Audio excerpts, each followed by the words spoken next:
Welcome to the Break Even podcast, Tony. Thank you for being our guest today, and a very happy new year to you. Well, thank you very much. It's an honour to be here, and happy new year to you too. Thank you. Just want to start off, Tony, how did you get into gambling? I've been asked that question so many times, and I think my answer probably varies every time because I don't really know, but I think probably aged about 20, maybe 21, started using fruit machines in pubs I was working in. I think that was probably my entrance to gambling. Right. And when you first started gambling, did you ever envisage that it could turn into a problem? Was it just sort of a fun thing, really? No, I never thought it would be a problem, not at all. Quite early on with the fruit machines, I did notice that I was doing like a cashback at the place I was working. Right. And I never considered it to be a problem, even though I was on such a tiny wage and was spending probably over half my wages gambling on fruit machines, but with no commitments. It didn't really seem like a major issue. Right. So as it developed, what was your main source of gambling? It's 100% fruit machines. Fruit machines were the problem. Right. I've always gambled on football a little bit, but it genuinely was never a major issue because I only gambled on tournaments. I'd only set myself a budget and stick to it. But the fruit machines were absolutely. So apart from fruit machines, everything you gambled on was sort of quite controlled and responsible. Yeah, absolutely. But as soon as you was on the fruit machines, it was. Yeah, fruit machines was just out of control. So you said you started off, at an early age, you were in the pubs. When did you think you started to realise it might be a problem? Probably not for about 20 years. Wow. I reckon I was probably into my 40s before. It's denial and getting so used to lying to other people and yourself that I just didn't think it was an issue. I wouldn't confront it at all. And it wasn't until I borrowed a lot of money on loans, like from all legitimate. I borrowed money from banks, and then would borrow more money from the bank and not tell my wife to pay that loan off. Because back in the days you were talking about, Tony, it was so much easier to borrow money, wasn't it? Oh yeah. And if you knew the system, the banking system, it was very easy to hide in those days. Absolutely, yeah. It was too easy. And the more loans you got, it seemed the better your credit rating got, the more loans they want to give you and worth more money. It was insane. No, it was insane. So how did it start to affect your life? You said you'd probably done it for 20 years before you realised or actually came out of denial. How did it affect your life in those years and then when you came out of denial? Financially, it was absolutely crippling. The loans, like I say, were all hidden from my wife, and we had a mortgage and stuff at the time. We never had kids, so I never had that level of responsibility, but I had a house and a wife, and she worked. We had a joint account that I would always monitor and she wouldn't really. And I would lie almost continuously without really thinking about lying. And the way it affected, it's not so much how it affected my life because I was lucky enough to earn enough money to just keep ticking over and hiding it. But the biggest effect it had was it changed who I was. I became a liar, just so easily lying. And in an almost constant, a thing people never seem to talk about on the podcast is that feeling of almost constant, just about suppressed panic. So if anything else happens in life that's not related to gambling, you go over the edge. So I was living quite a suppressed existence. So it's the little things that push you over the edge because you knew gambling was a main issue. So anything else, you could really react to it. Absolutely. So I suppose sort of show your true feelings. Yeah, exactly that. I was living quite a suppressed existence in that I wasn't able to confront the issues that I had because I wouldn't really acknowledge those issues existed. And until you can acknowledge something and see it and bring it out into the open, you can't possibly deal with it if you don't know there's something to deal with. I would be in a constant race to get to the post first, always trying to beat my wife to the post. And then you'd get a feeling of relief when we went on holiday for a week. You think, I haven't got to worry about that. 2 or 3 days from the end of the holiday, you start thinking, right, when I get home, I'd calculate it, I'd work out that if I take the cases in, then she's going to pick the mail up. So I'd pretend I needed a wee. So I'd get into the house first, pick the mail up, stash it under a cushion, and then carry on with normal life. And not bat an eyelid that I was doing it. So everything you were doing was to stop your wife finding out. Yeah. So you could keep in the game. So it didn't come to fruition. So it sounds like some real meticulous planning went ahead to make sure you could keep your secret. Oh, I was very good at it, really good at planning stuff. The freedom, like the I don't know, the cache is released up in my head, like the computer cache memory and the ability to do things, that not being a gambler and not having to worry about how I'm going to surface my debts all the time has made so much difference in my life. I'm able to do other things now. It's incredible. Yeah, I mean, and the skills you learn keeping this hidden, I mean, I often realise in the years we've been involved in this is that to be a compulsive gambler, you have to be a compulsive liar and to be a compulsive liar, you've got to have a very good memory, which obviously you had at the time. Yeah. So, did you tell someone in the end that you had a problem, or did somebody else work it out? No, not at all. My wife found out about, how far back to go. She'd been aware that I had loans before, and I'd throw my hands up and said, I don't really know, I'm spending ridiculous amounts of money on coffee at work, and you can just find ways to lie. And then the last time round, we're actually finally broke, when I got in touch with Break Even, my wife had found out I had a very, very large loan. And I said, yeah, okay, this is it. And I threw all the cards on the table. I went to gamble. I had a little bit of therapy. I started going to Gamblers Anonymous. And I think I went to Gamblers Anonymous on a Friday. And on a Sunday, I was at work. And I took £300 out of the cash machine and put it in a fruit machine at work. Wow.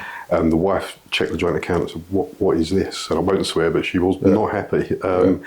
And she said this and showed me Break Even. And she said to me, I don't know if we're going to work. So I just don't know. She said, I can't have you dragging me down. She said, do this, and that's how I got in contact with Break Even. So she realised what was going on by that time. Yeah. She did her homework, found Break Even, and well, hopefully the rest is history from there. Yeah, absolutely. I mean, it's nearly 3 years. It'll be 3 years in February. That's brilliant. So during this time, and especially when it all came on top, did you ever have thoughts of taking your own life? How was your mental health in those days? To be completely honest, no, I didn't really think about taking my own life. I did wonder how it would be to not have to worry about stuff, but no, I've been very blessed with mental health, so it never affected it to that level. Good. That's good. So I was going to say, what made you decide to get help and how did you go about it? But from what you've just told me, it sounds like it was due to your wife's diligence to actually find us and start off your journey. Yeah, it's 100% that, because I didn't particularly want to stop gambling. I enjoyed it. I told myself I enjoyed it, and the person I was back then enjoyed it because that was my only escape. Ridiculously, the thing that was causing me all the trouble was my escape. Sure. So all of a sudden you've got to now go to Break Even, which you don't even know what it is. How was that feeling? It was awful. I felt like a failure. I felt like I was beyond help, that nobody's ever really going to understand. And my experience of Gamblers Anonymous, I know it works for some people, isn't particularly positive. It felt like, my therapist Christine, she said to me at the time, or counsellor Christine, she said to me at the time, for me, not for anybody else, but for me, what Gamblers Anonymous seemed to do was kick that door open every day and talk about gambling. And it was like gambling, and the monkey brain in you goes, oh, gambling, yeah, I'll have some of that. That's what we're to do. And I said to Christine at the time, she said to me, a few sessions in, second or third session in, she said, the difference in you, she said, in the way you're holding yourself, the way you're talking, she said, you seem like you want to stop gambling, and you didn't seem like that on the first session. And I said, no, I just want to be stopped nagging about gambling.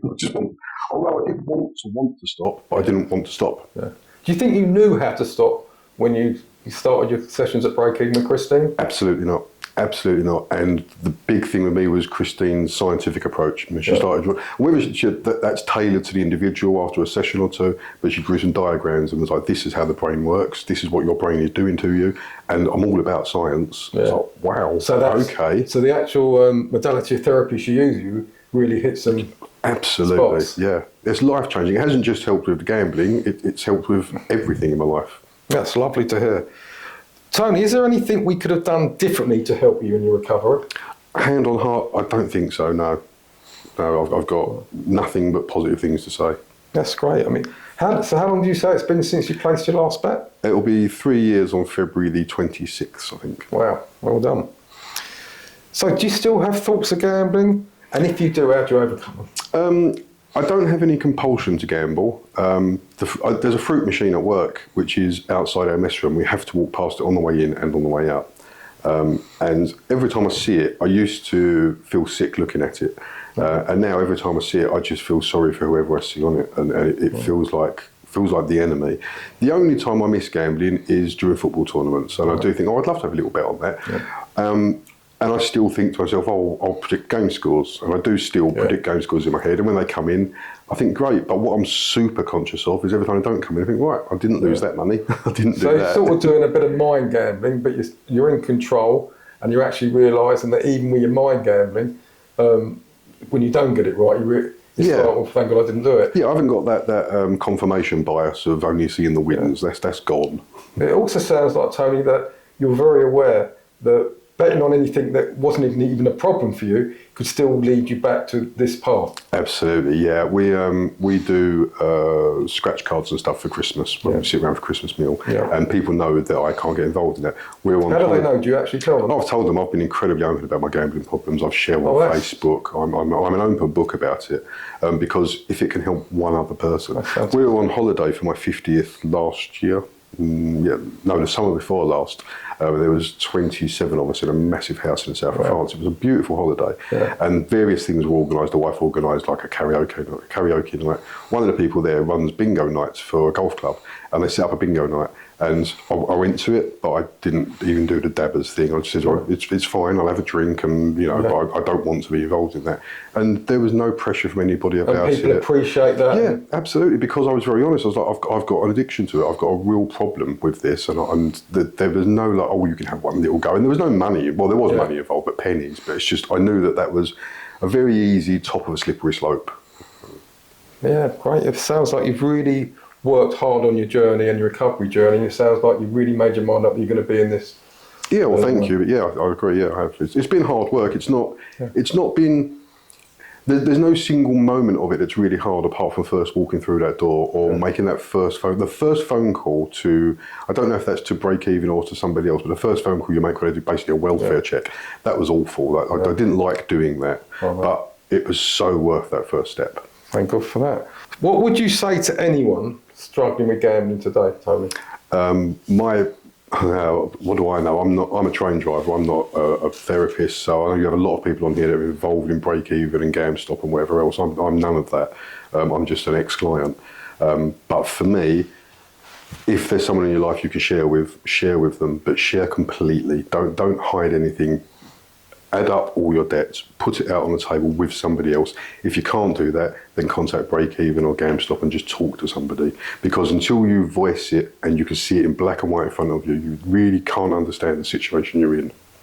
Tony, you mentioned your wife was a big support and actually found the numbers and was instrumental in you getting in touch with Break Even and having your therapy. How do you think she coped with what was going on at the time?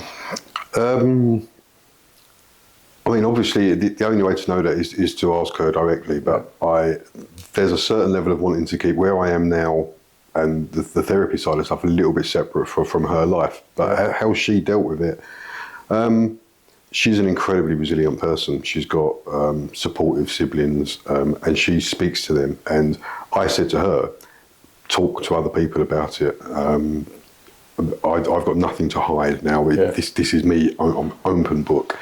And that's, as far as I know, she spoke to her sisters a lot about it. And she said that the trust has got to be rebuilt. There's no guarantee of our future. And that still applies today. We're doing better than we've ever done. We really are we're like, it's ridiculous. I'm nearly 51, but we're like back in love. And I feel like I'm back to my old self, which is let her be her old self. And because I'm better around the house, she's happier.